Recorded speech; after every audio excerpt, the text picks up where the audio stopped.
আমি তোমাদের সামনে একটা নতুন রেসিপি নিয়ে এসেছি, চিংড়ি মাছের রসা। তো সেটা বানাবার জন্য কি কি লাগবে সেটা আমি তোমাদের সামনে দেখাবো, আর কিভাবে বানাচ্ছি সেটাও আমি তোমাদের সামনে দেখাবো।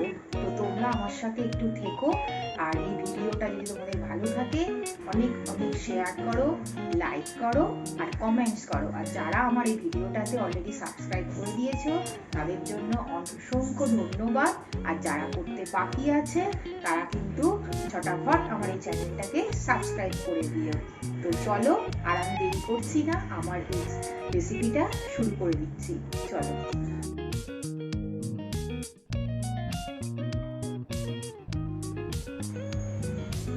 আচ্ছা, এখানে আমি চিংড়ি মাছ আগে থেকে আমি নুন হলুদ মাখিয়ে রেখে দিয়েছি। আচ্ছা, এখানে আমি একটু হলুদ গুঁড়ো, তেজপাতা, গরম মশলার মধ্যে এলাচ, লবঙ্গ আর দারচিনি নিয়েছি। আচ্ছা, এদিকে জিরে নিয়েছি। আচ্ছা, এখানে গরম মশলা আর লঙ্কা গুঁড়ো আছে আর জিরে পাউডার। আচ্ছা, এখানে একটু পোস্ত নেওয়া হয়েছে। আর এখানে আমি পেঁয়াজগুলো এরমভাবে কেটে রেখে দিয়েছি স্লাইস করে, আর টমেটো কুচো আর কাঁচা লঙ্কা আমি মাঝখান থেকে চিড়ে এভাবে রেখে দিয়েছি। আর এখানে আমি রসুন আর আদা বাটা রাখা আছে। তো চলো, এবার আমি কড়াইতে তেল দিই। আচ্ছা, কড়াইতে প্রায় তেলটা গরম হয়ে গেছে। এবার একটার পর একটা আমি চিংড়ি মাছ দিচ্ছি।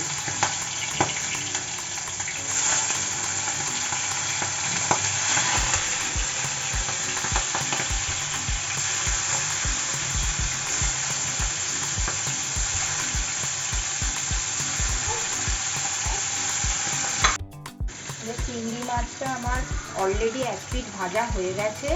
এবার আমি উল্টে দিচ্ছি সব চিংড়ি মাছগুলো, যাতে দু পিঠই ভালোভাবে ভাজা হয়। কারণ চিংড়ি মাছগুলো বেশিক্ষণ ভাজলে এমনিতে খুব শক্ত হয়ে যায়, তাই আমি বেশিক্ষণ চিংড়ি মাছগুলো ভাজবো না। মোটামুটি 2-3 মিনিট এদিক ওপিক করলেই মোটামুটি চিংড়ি মাছ ভাজা হয়ে যাবে।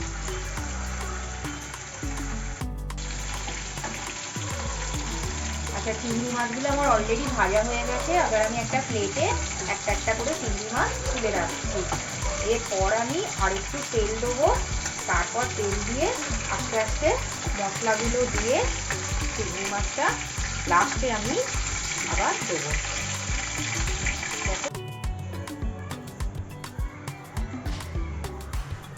আচ্ছা, এবার আমি তেলটা আমার গরম হয়ে গেছে। এবার আমি একটা একটা করে তেজপাতা, গরম মশলা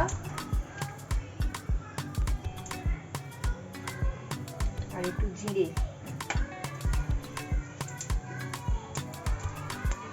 ফ্রাই করবো। আচ্ছা, তারপর এবার পেঁয়াজগুলো আমি দিয়ে দেবো। এরপর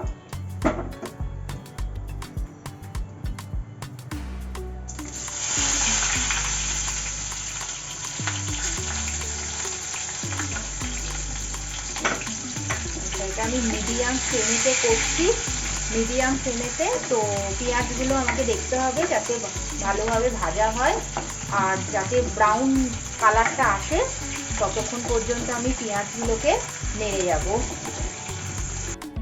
আচ্ছা, এরপর দেখো আমার পেঁয়াজগুলো প্রায় ব্রাউন কালার হয়ে গেছে। এবার আমি আদা পেস্টটা দেবো, আদা রসুনের পেস্টটা দিয়ে দিলাম। এরপর আমি একটা একটা করে মশলা এবার দিয়ে দিচ্ছি, একটু নেড়ে নিই।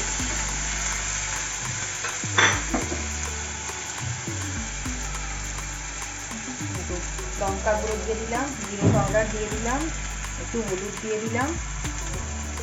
তো এটা নিয়ে এবার ভালোভাবে আমাকে নাড়তে হবে যতক্ষণ না তেলটা ছেড়ে আসছে। একটুখানি চাপা দিয়ে 2-3 মিনিট রেখে দিই। এবার আমি একটু স্বাদ মতো নুন দিয়ে দিলাম। আচ্ছা, এবার আমি টমেটো কুচোগুলো দিয়ে দেবো।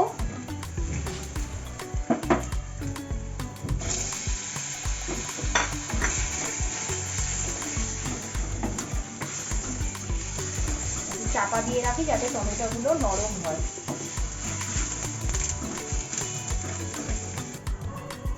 এটা মিডিয়াম আঁচে করে রাখলাম। দেখো দেখো চাপাটা আমি খুলছি এবার। দেখো আমি একটু জল দিয়েছিলাম, তো জল দেওয়ার পর দেখছি এটা টমেটোটাও বেশ ভালো গলে গেছে, তো তেলটাও বেশ ছেড়ে এসেছে। এবার আমি একটুখানি পোস্ত বাটা দিয়ে দিচ্ছি।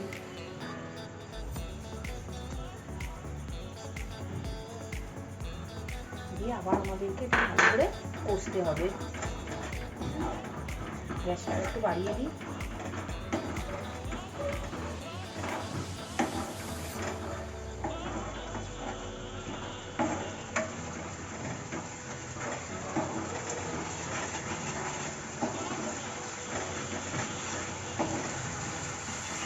একটু জল লাগবে, জল দিই।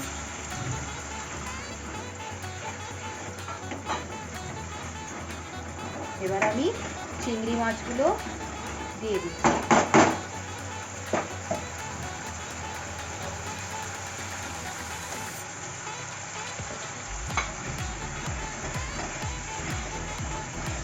আর কাঁচা লঙ্কাগুলো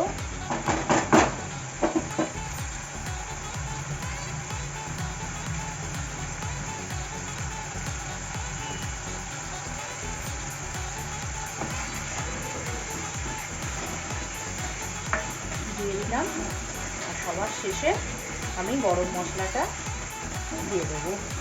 আবার একটুখানি জল দিয়ে এটা আরও আমি 4-5 মিনিট রেখে দেবো, যাতে জিনিসটা ভালোভাবে হয়ে যায়।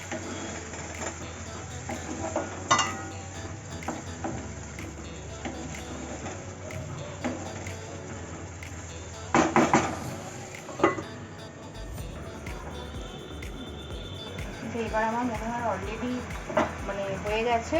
এবার আমি একটু গরম মশলা দিয়ে দেবো।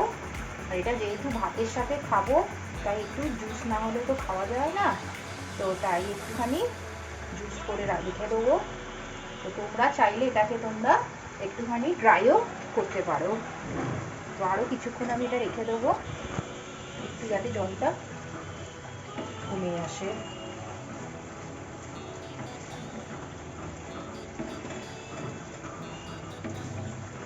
চলো আর একটু চাপা দিয়ে রাখি।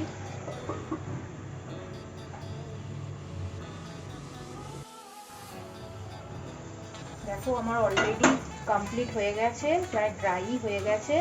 তো এবার আমি পরিবেশন করব, তো তার সাথে আমার এই ভিডিওটাও শেষ করব। আর হ্যাঁ, তোমরা কিন্তু আমার এই রেসিপিটা বাড়িতে ট্রাই করো, আর এটা ট্রাই করে আমাকে জানিও যে এটা কেমন হয়েছে। তো পরের দিন আবার একটা অন্য ভিডিও নিয়ে আবার তোমাদের সামনে আসবো। আর তোমরাও ভালো থেকো, সুস্থ থাকো, আর মনটাও ভালো রেখো।